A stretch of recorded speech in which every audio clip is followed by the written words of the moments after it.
నేనే మార్గమై ఉన్నాను, నేనే సత్యం, నేనే జీవం.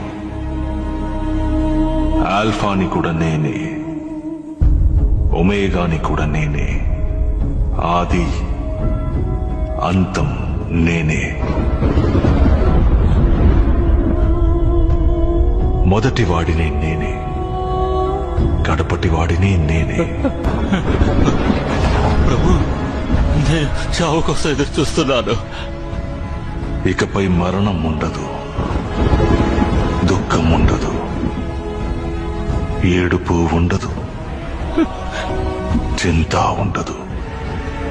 నేనన్నిటినీ నూతనీకరిస్తున్నాను. అవును,